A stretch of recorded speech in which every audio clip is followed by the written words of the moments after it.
అంటూ చెప్పుకొచ్చే ప్రయత్నం చేస్తున్నారు. మరో పక్కన గమనించాల్సిన విషయం ఏంటంటే ఇరాన్‌లో దాదాపు 10,000 మంది ఇండియన్స్ ఉన్నారు. 10,000 మంది. వీళ్ళు మెడిసిన్ చేయడానికి వెళ్ళిన వాళ్ళు, అక్కడ యూనివర్సిటీస్‌లో చదువుకోవడానికి వెళ్ళిన వాళ్ళు, బిజినెస్ ట్రిప్స్ మీద వెళ్ళిన వాళ్ళు, పిల్గ్రిమేజెస్ షియా ముస్లిమ్స్ ఎవరైతే ఉన్నారో అక్కడ కొన్ని మతానికి సంబంధించిన కొన్ని ప్లేసెస్‌ని విజిట్ చేయడానికి వెళ్ళిన వాళ్ళు కూడా ఉన్నారు. మొత్తంగా 10,000 మంది వాళ్ళు ఉన్నారు.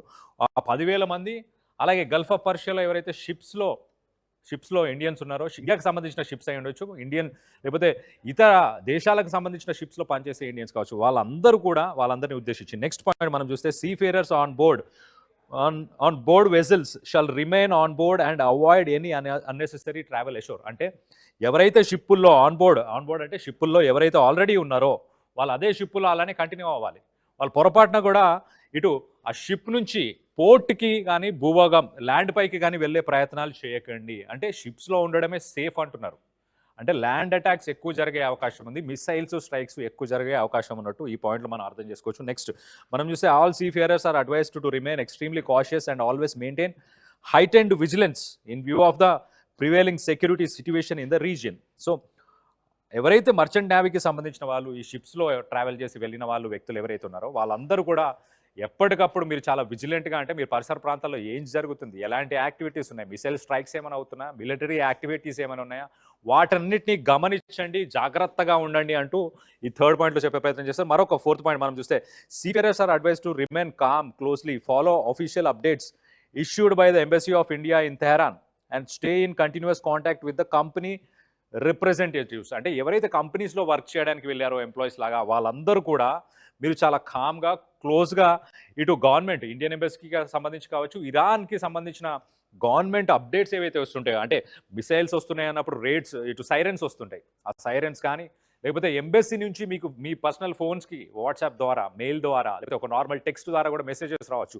మీరున్న లొకేషన్స్లో స్ట్రైక్స్ జరుగుతున్నాయా, లేకపోతే ఏ సిటీలో స్ట్రైక్స్ జరుగుతున్నాయి, ఏమైనా జరిగే అవకాశం ఉందా, దానికి సంబంధించి అప్డేట్స్ అన్నీ కూడా మీరు ఎప్పటికప్పుడు ఇటు ఇండియన్ ఎంబసీ అలాగే ఇటు తెహ్రాన్ అంటే అక్కడ ఇరాన్కి సంబంధించిన గవర్నమెంట్ అలాగే మీ కంపెనీస్ నుంచి కంపెనీ రిప్రజెంటేటివ్స్ అంటే మీ కంపెనీస్ ఎవరైతే మీరు అక్కడ వర్క్ చేయడానికి వెళ్ళారో వాళ్ళ నుంచి కూడా ఇన్ఫర్మేషన్ మీరు ఎప్పటికప్పుడు ఫాలో చేస్తూ ఉండండి ఏం జరుగుతుంది అనేది కూడా చెప్పే పాయింట్ చేశారు. నెక్స్ట్ మనం ఒకసారి చూస్తే the copy of the advisory issued by the embassy of India in Tehran is enclosed for information including emergency contact numbers of the embassy.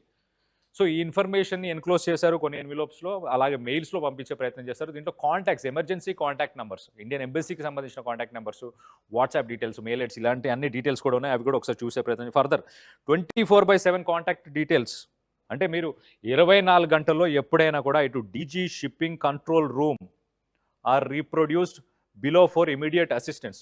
ఈ డీజీ షిప్పింగ్ కంట్రోల్ రూమ్ అంటే ఈ షిప్స్కి సంబంధించిన వాళ్ళు దాదాపు ఒక 20 నుంచి 30 ఇండియాకి సంబంధించిన షిప్స్ అని చెప్పారు.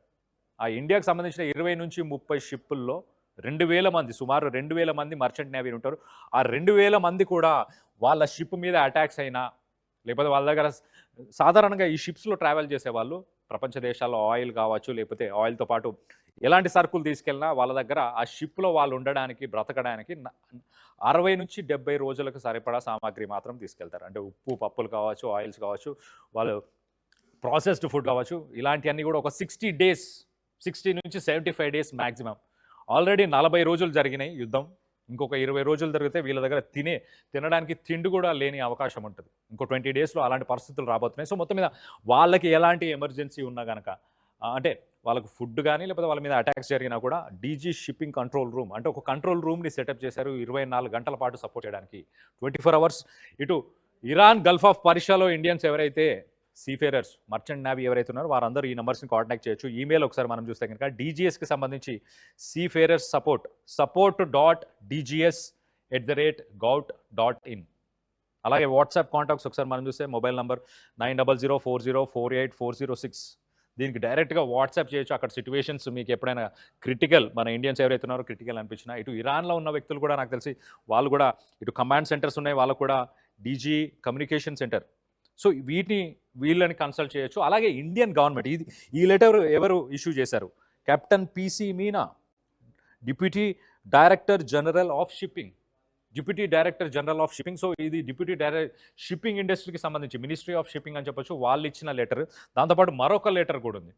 ఇటు ఇండియన్ గవర్నమెంట్ కూడా సివిలియన్స్ని ఉద్దేశించి వాళ్ళని ఉద్దేశించి కూడా ఒక లెటర్ని ఇష్యూ చేసింది. వాళ్ళకు కూడా ఒక అడ్వైజరీని ఇష్యూ చేసే ప్రయత్నం చేసింది. గల్ఫ్ కంట్రీస్లో ఎట్ ద సేమ్ టైం ఇటు ఇరాన్ కావచ్చు, ఇలాంటి కంట్రీస్లో ఎవరైతే సివిలియన్స్ ఉన్నారో వాళ్ళందరూ కూడా సురక్షితంగా ఉండే ప్రయత్నం చేయండి. రానున్న 48 గంటలు క్రూషియల్. అంటే ట్రంప్ ఎలాంటి స్టేట్మెంట్స్ చేసినా, యుద్ధాన్ని నిలిపేసినా, సీజ్ ఫైర్ చెప్పినా కానీ, ఏది చెప్పినా కానీ అది పొద్దున్నుంచి రాత్రికి సిచ్యువేషన్స్ మారిపోతున్నాయి. ఇటు అమెరికా, ఇజ్రాయెల్ మధ్య టర్మ్స్ అండ్ కండిషన్స్ ఎలా ఉన్నాయి, వాళ్ళిద్దరు మ్యూచువల్ అండర్స్టాండింగ్ ఎలా ఉంది అన్న దానిపై ఇప్పుడు ప్రపంచ దేశాలు అవన్నీ ఆలోచిస్తున్నాయి. ఎందుకనంటే సీజ్ ఫైర్ని డిక్లేర్ చేసి అమలు చేస్తున్న సమయంలో ఇటు ఇజ్రాయెల్ మాత్రం హెజ్బుల్లా లెబనాన్లో ఉన్న హెజ్బుల్లాని టార్గెట్ చేస్తూ దాడులను కొనసాగిస్తూనే ఉంది 48 గంటల నుంచి. నేను ఆపనని కూడా చాలా క్లియర్గా ఓపెన్గా చెప్తుంది.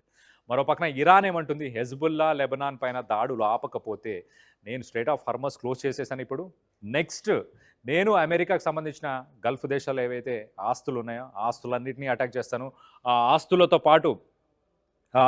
పాటు ఇటు ఇజ్రాయెల్ పైన కూడా దాడులను కొనసాగిస్తాను అంటూ ఇటు ఇరాన్ చెప్పుకొస్తుంది.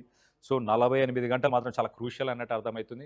ఒక పక్కన గ్లోబల్ ఎనర్జీ సెక్టార్ ఎంతగానో ఇంపాక్ట్ అవుతుంది. మరో పక్కన గ్లోబల్ స్టాక్ మార్కెట్స్ అని కూడా ట్రంప్ స్టేట్మెంట్స్, ఇజ్రాయెల్ చేస్తున్న దాడులు, అమెరికా తీసుకుంటున్న ఇటు ఇరాన్ తీసుకుంటున్న యాక్షన్స్, వీటన్నిటిపైన స్టాక్ మార్కెట్స్ అన్నీ కూడా ప్రస్తుతానికి గ్లోబల్ ఎనర్జీ ట్రేడ్ అలాగే స్టాక్ మార్కెట్స్ అన్నీ కూడా డిపెండ్ అయి ఉన్నాయి.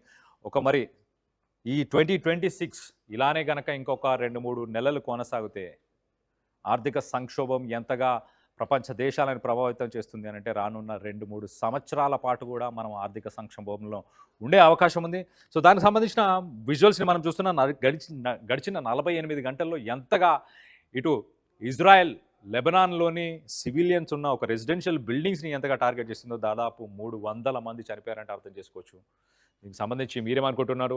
రానున్న 48 గంటలు ఇటు గల్ఫ్ దేశాల్లో కానీ ఇటు ఇరాన్లో తెలుగువారు మరి ముఖ్యంగా ఇండియన్స్ ఎవరైతే ఉన్నారో వారందరూ సురక్షితంగా ఉండాలని భావిస్తున్నారు. దానికి సంబంధించి మీరేమనుకుంటున్నారు? మీ అభిప్రాయాలను కింద కామెంట్ రూపంలో తెలియపరచండి.